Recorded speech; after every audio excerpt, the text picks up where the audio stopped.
kemudian pergi ke rumahnya. Setelah sampai di sana, dia menanyakan kabar pembantunya. Basa-basi lah ceritanya. Lalu Rustom pun pergi ke kamar Vikram. Dan tiba-tiba terdengar suara tembakan 3 kali dari kamar Vikram. Sontak saja, membuat pembantu di rumah itu pun kaget dan langsung pergi ke kamar Vikram.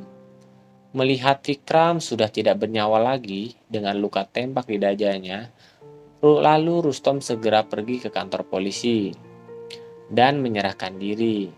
Inspektur Lobo segera melakukan penyelidikan dan tak lama kemudian Preti datang. Preti adalah adik dari Vikram. Dia meminta polisi segera bertindak pada Rustom dan mengancam Vincent Lobo dengan kekuasaan yang dimilikinya. Scene berpindah. Seorang polisi bernama Tukaram menelpon reporter yang bernama Erik, memberitahu kematian Vikram, dan ternyata Vikram termasuk deretan orang yang punya nama di tempat itu. Orang yang paling tajir lah di kotanya, salah satu. Erik membayar Tukaram agar tidak menyebarkannya. Preti kemudian menemui seorang pengacara bernama Laksman. Ia meminta agar Rustom dihukum gantung. Singkat cerita, sidang pertama pun dimulai. Salah satu anggota Rustom di Angkatan Laut memohon kepada Hakim Ketua untuk memindahkan Rustom ke tahanan Angkatan Laut. Lalu Preti marah dan menolaknya. Rustom sendiri pun juga menolak itu. Dia ingin diperlakukan secara adil tanpa melihat pangkat atau jabatan. Hakim ketua lalu memutuskan jika Rustom akan berada di dalam tahanan polisi. Lobo lalu menginterogasi seluruh orang yang berkaitan dengan Rustom. Dari semua itu, Lobo mendapatkan informasi bahwa ternyata Rustom, Cynthia, Preti, dan Vikram saling mengenal tapi tidak terlalu dekat. Rustom mengharuskannya berlayar cukup lama yang membuat Cynthia kesepian. Lalu Lobo menginterogasi Rustom dan menanyakan hubungannya dengan Vikram. Kemudian Rustom menjelaskan, beberapa bulan yang lalu Vikram bertemu di acara ulang tahun, acara yang diadakan oleh atasannya. Sedangkan Vikram, dia merupakan seorang pembisnis muda yang sangat terkenal. Setelah itu, Vikram menawarkan kerjasama pada Rustom mengenai pembelian kapal, tapi ditolaknya. Di kantor Angkatan Laut, Kamat terlihat gelisah. Kamat itu seniornya Rustom di Angkatan Laut. Dia meminta anak buahnya untuk mencari dokumen yang berisi tanda tangannya di rumah Rustom. Erik menemui Rustom dan membawa seorang pengacara yang akan membelanya di persidangan nanti. Erik bahkan bilang kalau dia akan memberitahu semua orang tentang bukti perselingkuhan antara Cynthia dengan Vikram. Tapi Rustom menolak semua bantuan itu. Erik kemudian tidak putus asa begitu saja. Ia kemudian menemui Cynthia dan memberitahu tentang penolakan Rustom. Karena dia tidak ingin Cynthia tak lain adalah istrinya dipermalukan. Cynthia menangis. Ia lalu mengatakan bahwa dia kini tidak peduli apapun yang orang pikirkan tentang dirinya. Yang dia inginkan sekarang adalah kebebasan Rustom. Tak lama kemudian, dua orang pria datang dan masuk ke rumah Rustom. Mereka kemudian mencari sesuatu di rumah itu, tapi mereka tidak menemukan apapun di sana. Setelah itu mereka pergi. Preti merasa heran karena mereka tidak mengambil barang-barang berharga di rumah itu. Cynthia kemudian datang ke kantor polisi ingin bertemu dengan Rustom, tapi Rustom menolaknya. Lalu dia menuliskan sebuah pesan yang dititipkan kepada Lobo tentang orang yang menggeledah rumah mereka. Akhirnya, Rustom mau bertemu dengan Cynthia Di dalam penjara, Cynthia menceritakan semuanya mengenai bisa dekat Aku dengan tidak sudah Vikram. tanya Chukioki. I'm sorry, I was so lonely and I was like...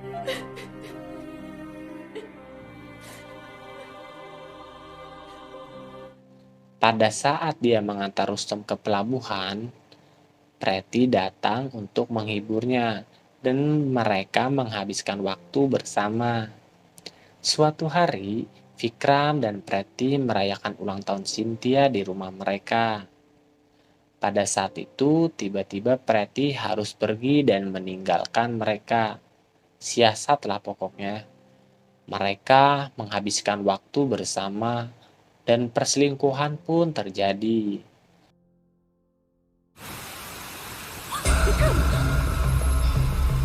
It's okay. Relax.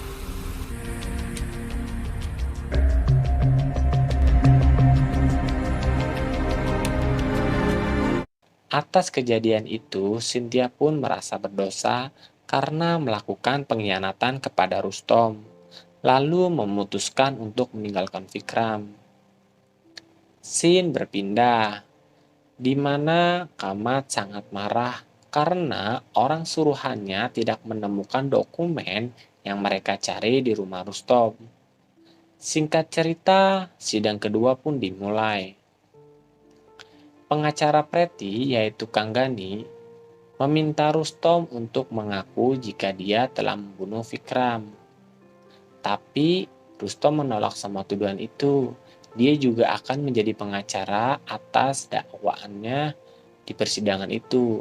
Jadi Rustom selain terdakwa, dia juga menjadi pengacara, teman-teman. Preti dan Laksman mulai bergerak untuk menggunakan kekuasaan mereka untuk membayar semua saksi yang nantinya akan dipersidangkan. Sementara Rustom diam-diam meminta bantuan pada Tukaram dan pembantunya untuk mendapatkan bukti-bukti yang akan ditunjukkan di persidangan. Di sisi lain, Kamat mengundang Cynthia ke tempat persembunyian miliknya. Dia mengatakan bahwa Departemen Angkatan Laut akan segera memecat Rustom. Tentunya Rustom akan menceraikan Cynthia. Kamat lalu menawarkan sejumlah uang kepada Cynthia dengan syarat harus menemukan dokumen penting yang ada pada Rustom, karena dirinya lah penyebab kenapa Rustom dipenjara. Dan Rustom sudah memprediksi pertemuan itu. Ia meminta Cynthia untuk menyerahkan amplopnya, tetapi dia meminta syarat untuk mentransfer sejumlah uang. Dia terkejut, ternyata Rustom meminta uang lebih daripada apa yang ditawarkan pada Cynthia. Tidak sebodoh itu, justru dia meminta lebih dari apa yang ditawarkan, yaitu 50 juta. Kama tidak bisa menyanggupinya karena jumlah itu terlalu banyak. Tapi Cynthia meminta agar Kamat segera mentransfer uang itu ke rekeningnya. Kalau tidak, kamu pasti sudah tahu apa yang akan dilakukan Rustom. Scene berpindah.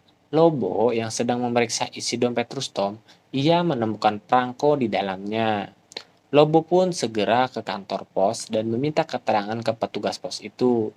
Keterangan jika Rustom melakukan panggilan ke Delhi pagi itu. Scene pun berpindah. Saat sidang selanjutnya dimulai, pengacara Preti mulai memanggil saksinya, yaitu petugas penyidik Lobo yang harusnya datang, tapi digantikan oleh asistennya. Ia mengatakan bahwa Lobo sedang pergi ke Delhi karena ada urusan mendesak. Laksman kemudian memanggil saksi kunci, yang menjadi saksi yaitu pembantu Vikram. Dia meminta kesaksian palsu dengan mengatakan bahwa Rustom menembak Vikram tepat di depan matanya. Saat dia datang ke kamar Vikram, Rustom menanyakan untuk apa sebenarnya dia datang ke kamar.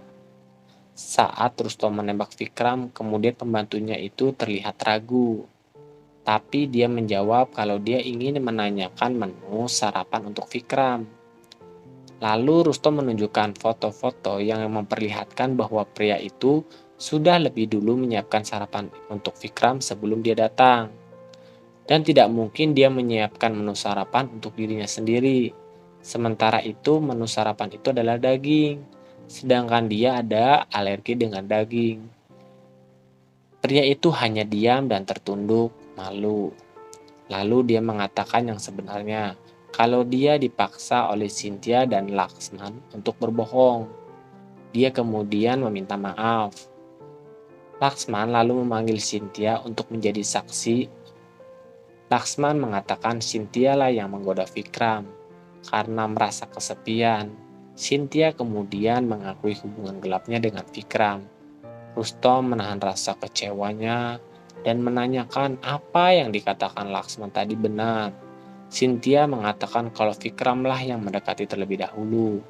Cynthia lalu menceritakan bagaimana akhirnya hubungan itu terjadi. Setelah kejadian itu, dia merasa bersalah dan kemudian meninggalkan Vikram. Vikram yang tidak terima, dia terus mengirim surat dan hadiah. Rustom lalu menanyakan tentang luka memar di dahinya pada saat pagi sebelum kematian Vikram. Pada saat Rustom melihatnya bersama Vikram, ternyata malam itu Cynthia meminta Vikram untuk tidak menghubunginya lagi. Vikram segera marah dan mengancam akan memberitahukan perselingkuhan mereka pada Rustom. Dan diketahui ternyata Vikram hanya ingin membalas dendam pada Rustom.